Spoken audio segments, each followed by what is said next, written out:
Hello and welcome back to Rob's Movie Reviews. This week I'll be wrapping up my three-part series on the best of the Frankenstein movies. This week's film is a movie that came out in 1994 entitled Mary Shelley's Frankenstein. As you can see, I have it in a two-movie set along with Bram Stoker's Dracula on Blu-ray. This is a excellent movie. It is, of all the Frankenstein films that I have ever seen, this one is the closest adaptation to the actual novel written by Mary Shelley. It is directed by Mr. Kenneth Branagh, who also stars in the film as Dr. Frankenstein. And his creation, the monster, is played by Robert De Niro. I'm not a huge Robert De Niro fan. However, I do believe he does a wonderful job in this movie. He's very convincing in the role. It's a really good movie. It's very long. It's a more or less an epic proportion movie. Wonderful, absolutely wonderful cinematography. The visuals are outstanding. Like I said, the story is very close to the actual novel. It's a really good version of Frankenstein. Like I said, again, it sticks real close to the book. It tells the story of Dr. Frankenstein in his younger days. He goes to the academy. He meets a professor there who is kind of shunned by the rest of the scientific community for experiments that he had tried in the past, which was resurrecting dead tissue.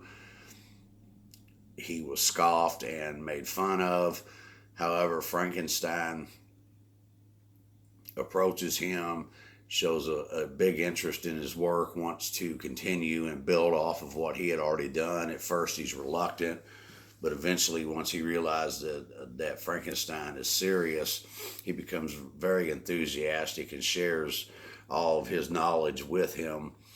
And then Frankenstein does exactly as he said he would. He builds off of what has already been accomplished by this other doctor, and eventually he does create his creature from the body parts from other various dead bodies that he sews together and gives the creature life. But almost immediately upon reanimating the tissue, the dead body parts, the creature, he realizes the abomination that he has created,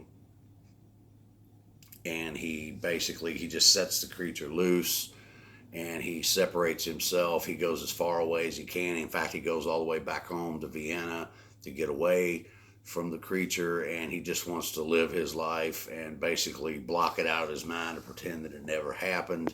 Unfortunately, the creature wanders into the wilderness. He befriends an old blind man who lives with his son and his daughter-in-law and their children in a cabin in the woods, and the blind man knows he's there. He befriends the creature. However, because his appearance is so hideous, he remains hidden from the rest of the family. But in the meantime, the old man feeds him. He gives him books to read, and the creature actually educates himself. And when the time comes, he seeks out Frankenstein with an ultimatum. He tells Frankenstein either create him a mate or he will have his revenge. If he can't have a bride, Frankenstein won't have one either. Frankenstein ignores the threat. He marries Elizabeth. On their wedding night, the creature gets into the room while Frankenstein's not there and rips Elizabeth's heart out. Then the rest of the movie is basically Frankenstein trying to track down the monster to destroy it. It actually starts out, I should have told you this from the beginning, it starts out with a very fevered, very delirious Frankenstein aboard a ship that is trapped in the ice near up in the Arctic near the North Pole. And he's telling the ship's captain the story. And then he follows the creature north, and then we get back to where we were, where he's aboard the ship. and he ends up, Dr. Frankenstein in the end ends up dying of a brain fever, and the monster slips aboard the ship to kill him, and when he finds that Frankenstein's already dead, the monster very surprisingly has a strong emotional reaction and breaks down and cries, even though he was angry with Frankenstein and wanted his revenge. Now that he's actually dead, he's very sad that he's gone, because to a certain extent Frankenstein was like his father. And the creature gets on a block of ice, floats out into the water, and he has one of those old time oil lamps. He shatters it over his head, sets himself on fire, and the creature destroys himself. And this is where the film ends. It is a wonderful movie. If you haven't seen this version of Frankenstein and you're a fan of Frankenstein movies, which I couldn't imagine anybody who's a fan hasn't seen this yet, but if you haven't, you definitely owe it to yourself to get this movie. Find it on your favorite streaming service. You can purchase it on DVD or Blu-ray, and give this movie a watch. I guarantee you'll like it. There's one more time, I'll reiterate that this movie follows very close to the Mary Shelley novel. It is the best adaptation of the book to film. Now, having said that, and having wrapped up my series of films on the Frankenstein films, I'm going to give you my personal opinion on which of the three I like the best. I reviewed the 1941 Boris Karloff Frankenstein. I reviewed the 1958 Peter Cushing, Christopher Lee Curse of Frankenstein, done by Hammer Studios. And of course, I just finished up with the 1994 Mary Shelley's Frankenstein. And my personal favorite is the 1958 Curse of Frankenstein, starring Peter Cushing and Christopher Lee. And there's a reason it's my favorite. It visually is not as good as Mary Shelley's Frankenstein. It's a much lower budget film. It's more of a sentimental thing. It's the first Frankenstein film that I ever saw as a child.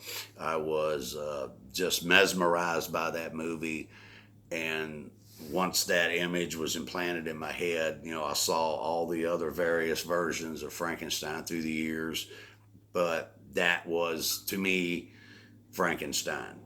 Christopher Lee's monster was incredible. That look, the performance by Peter Cushing as the evil, much more evil, maniacal Dr. Frankenstein. I like that, even though it's not very close to the novel. They take a whole lot of liberties. I like that telling of the story, and for sentimental reasons, that is now and will always be my favorite version of the traditional Frankenstein story. So again, this wraps up my review for this week. Join me back here next week, where I'll be reviewing yet another horror film as we march even closer to Halloween. We're getting there. We're almost to October now. I've got some really good reviews lined up for the month of October.